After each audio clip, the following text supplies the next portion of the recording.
आज भी स्कंद पुराण कहती है कि भगवान शंकर ने अन्नपूर्णा के दरवाजे पर पहुंचकर जब काशी में भिक्षा मांगी थी तो अन्नपूर्णा ने कहा था, ए शंकर, मैं उस गरीब से गरीब व्यक्ति का भी भंडार भर के रखूंगी, बस एक गलती नहीं होना चाहिए कि जहां भोजन बने उस स्थान पर बैठकर, उस स्थान पर खड़े होकर भोजन बनाते समय उस भंडार गृह में जूता नहीं होना चाहिए। तो तुम्हें भर दूंगी भंडार। जिस प्लेटफॉर्म पर खड़े होकर माताएं भोजन बनाती, सब्जी बगाड़ती, वहीं पे हाथ में लेके चख लेते। हरिओ जगदम्बा, विचार तो करो। भले तुम भगवान को भोग नहीं लगा रही पर पति तो परमेश्वर है। भले तुम भगवान को भोग नहीं लगा रही पर पति तो परमेश्वर है। पति के लिए कहा परमेश्वर, मतलब भले भगवान की तुमने सेवा नहीं करी, भले अर्चना नहीं करी, भले पूजन नहीं करी, पर पति तो परमेश्वर है। तब में तो वही समय आए। घर में जो सास रहती है वो भी तो माँ है, जो पिता रहता है वो भी तो बद्रीनारायण है। मारा फिर क्यों कर भी बनाना तो भी तुम्हारे घर में स्वाद नहीं रहेगा।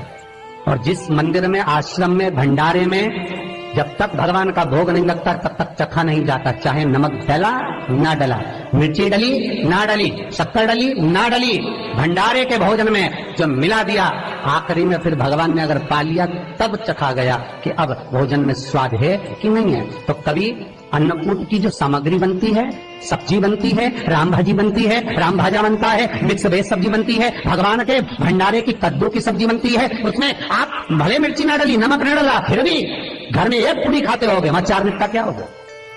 क्यों? क्योंकि वहां अन्नपूर्णा स्वयं देने के लिए तैयार खड़ी है।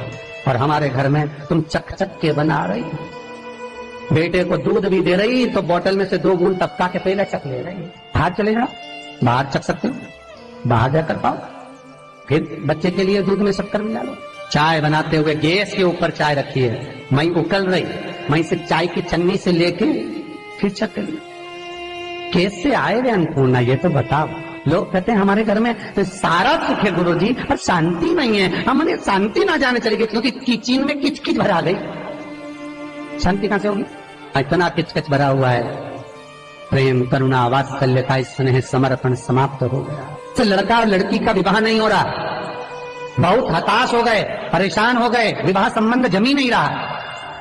किसी भी बुधवार के दिन तांबे के कलश में चने की दाल को भर लीजिए, किसी भी बुधवार, और तांबे के कलश में चने की दाल को भर लो, उसमें 2 गोल सुपारी रख लो, पूजन वाली सुपारी रखकर 2 सिक्के उसमें रख लो, पीले कपड़े से मुख बांध दो, उसका पूजन करो बुधवार के दिन भी, और गुरुवार के दिन उसका पूजन स्नान करने के बाद करना। पर घर में किसी से बात मत करना, मुख से शब्द मत, मुख झूठा मत करना। पूजन करने के बाद उल्टे हाथ पर कलश को रखकर सीधे हाथ से ढककर कोई ब्राह्मण के घर में जाकर साथ में किसी को ले जाओ, बिना बोले, बिना बात करे, बिना कहे, साथ जाकर ब्राह्मण का दरवाजा बजा दे, बात कर ले और तुम्हें गया वो, पर तुम्हें नहीं बोलना है। और वो कलश ब्राह्मण की अपनी कामना कर कर वो कलश का दान दे दिया जाए। महाराज ज्यादा से ज्यादा 4 महीना 3 महीने के अंदर विवाह संबंध पक्का हो जाता है। विवाह से चने की दाल का दान कोई सहज नहीं है। जिस नारी का रजोधर्म के अंतर्गत नारी को जो परेशानियां होती हैं, कोई के 8 दिन पहले, 4 दिन पहले, 3 दिन पहले कहीं ना कहीं रजोधर्म के अंतर्गत जो बीमारियां होती हैं, उसके लिए महाराज 7 चने की दाल के दाने तुलसी महारानी के सामने कटोरी में रखकर तुलसी के 3 पत्ते उसमें डालकर अपनी मनोकामना कर कर तुलसी में 3 बार जल छोड़कर वो तुलसी और वो चने की दाल ले जाएं और उसको धीरे धीरे कर कर एक एक कर कर सुबह शाम दोपहर में उसको खा लीजिए। रजोधर्म से जुड़ी हुई परेशानी समाप्त। कुछ सहज नहीं है महाराज। चने की दाल को स्वर्ण दान का भी भाव कहा गया। हमारे हिंदू धर्म में चने की दाल को स्वर्ण दान भी करते हैं। जो व्यक्ति स्वर्ण दान नहीं कर पाता वो चने की दाल का दान कर देता है, तो स्वर्ण दान के बराबर मानने वाला। फिर निवेदन करा, चने की दाल का व्याख्यान वर्णन फिर किया गया। मान लो कोई प्लाट है, कोई प्रॉपर्टी है, कोई जमीन है, कोई जायदाद अगर नहीं बिक रही, बहुत परेशान हो गए, लाखों करोड़ों रुपए तुम्हारे डूब गए और ये प्रॉपर्टी बिके, तब तुम उबरो, तो उसके लिए चने की दाल को 1 रात्रि पहले रविवार के दिन घर में गला लीजिए और उसको गलाकर दूसरे दिन उसमें थोड़ा सा चंदन मिलाकर पीस लीजिए। पर पीसना आपको मिक्सर में नहीं है, पीसना आपको सिलबट्टे पर, चकोटी पर जो आपके यहाँ उससे उसको पीस लीजिए।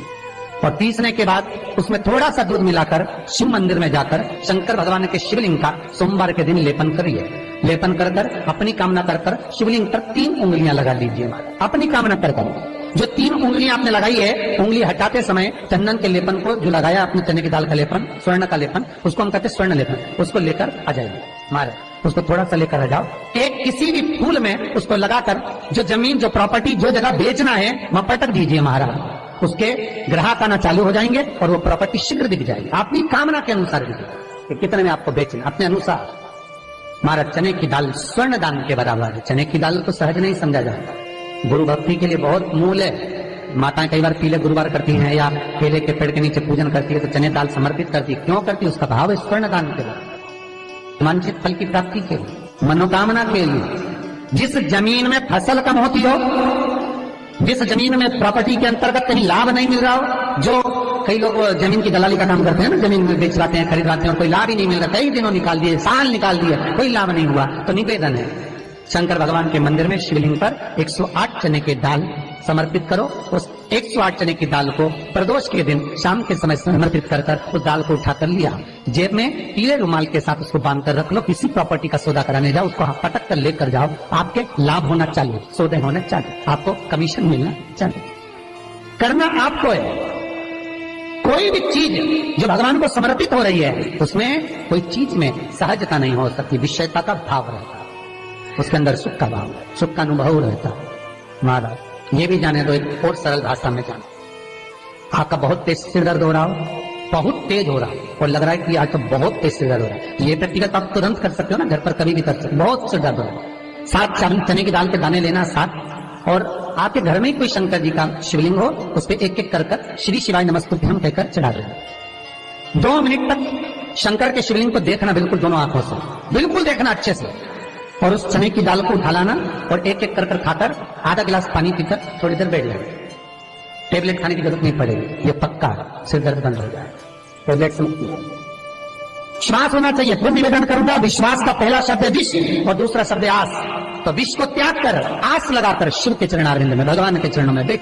चने की दाल श्री हनुमान जी महाराज को भी स्मरण कराती है। महाराज को भी चने की दाल चढ़ती है, चने की दाल का लड्डू चढ़ता है। हनुमान जी महाराज और राम जी महाराज, शंकर जी, गुरुदेव बृहस्पति जी, जब आपके दिल को बहुत दुख, हृदय रोए, मन कर रहा है कि आज सबने धोखा दे दिया, बहुत तकलीफ दे दी, दिल टूट गया, मन टूट गया, बहुत हताश हो गए, बहुत परेशान हो गए और आज मन रो रहा है, कुछ मत करो, एक काम करो, बस केवल एक काम, आंवला हो, बड़ हो, पीपल हो, कोई भी एक वृक्ष के नीचे बैठकर एक पत्थर रखकर सामने छोटा सा, उस पर जल चढ़ाकर एक घी का दिया सामने लगा दो और थोड़ी देर बैठकर भगवान शंकर का स्मरण कर लो। थोड़ी देर, आपको जितना आपको गम मिला है, दुख मिला है, तकलीफ मिली है, थोड़ी देर, मात्र 5-7 मिनट भी बहुत है। आप घर आओगे ना तो आपको खुशी का स्मरण होगा, तो दुख चला जाएगा, समाप्त। मन में जो दुख है वो थोड़ा कम होता है, हृदय चित्त में परमात्मा शिव सुख प्रदान करेगा। अकाल मृत्यु हो मरे जो काम करे चंडाल का, काल उसका क्या बिगाड़े जो भक्त हो महाकाल का। शिव का स्मरण करा तो आनंद की अनुभूति, सुख का, तीर्थों का स्मरण कराए महाराज। नित्य स्मरण भावों में भगवत चर्चा का। कई लोग कहते हैं मंदिर जाते हैं हमारा काम नहीं होता, हम बहुत समय से अगरबत्ती लगा रहे हैं हमारा काम नहीं हुआ, हम दिया लगाते हैं हमारा काम नहीं हुआ, हमने उपास करा हमारा काम नहीं हुआ, हमने चतुर्थी करी, पंचमी करी, हमारा काम नहीं हुआ। हमारा निवेदन है उसका दरबार मत छोड़ो, कभी तो सुनेगा, कभी तो सुनेगा।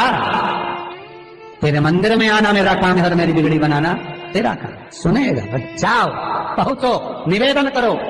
भगवान की केवल दृष्टि ही पड़ गई तो अपनी तो सृष्टि ही समझ गई। किसी गुरु के दरवाजे पर जाकर कोई पूछना नहीं अपन को, गुरु की केवल दृष्टि पड़ गई ना, हो गया काम। बस गुरु जी दिख गए, गुरु जी की दृष्टि पड़ गई, भगवान के जाए, भगवान का दर्शन हो गया, दृष्टि पड़ गई बहुत, माता पिता की दृष्टि पड़ गई बहुत, घर के बुजुर्गों की दृष्टि पड़ गई बहुत, उसमें अपना काम हो गया। अपने को नहीं पूछना कि क्या मिला क्या नहीं, होते देगा। और बहुत ध्यान दीजिए महाराज, अगर कोई काम अटक रहा है, नहीं हो रहा, बहुत प्रयास करा, तो भगवान शंकर के मंदिर में 5 बेलपत्र चढ़ाइए। और शंकर भगवान की जो छोटी लड़की है अशोक सुंदरी, आपको बताया था ना अशोक सुंदरी का स्थान, भगवान शंकर की 6 लड़कियां हैं, उसमें से सबसे छोटी लड़की अशोक सुंदरी की जगह पर एक बेलपत्र चढ़ाइए। फिर एक बेलपत्र नंदिकेश्वर पर चढ़ाइए और नंदिकेश्वर पर चढ़ाने के बाद भगवान शंकर के मंदिर के बाहर चौखट पर दिया लगा दीजिए साइड में, और फिर अपने घर पर आ जाइए, आपका कार्य सफल होना प्रारंभ हो जाएगा। तेरे दरबार की बाबा निराली शान देखी है, तेरे दरबार की बाबा निराली शान देखी है। तुझे देते नहीं देखा पर झोली भरी देखी है। अगर आप ऐसी ही वीडियो देखना चाहते हैं, आपको पंडित प्रदीप मिश्रा जी की वीडियो अच्छी लगती है, हमारे चैनल पर पंडित प्रदीप मिश्रा जी से जुड़ी हुई जो वीडियो होती हैं, जो पंडित प्रदीप मिश्रा जी अपनी कथा में उपाय बताते हैं वही उपाय बताए जाते हैं। अगर आपको वीडियो पसंद आती है तो आप वीडियो को लाइक ज़रूर करें और चैनल को सब्सक्राइब करके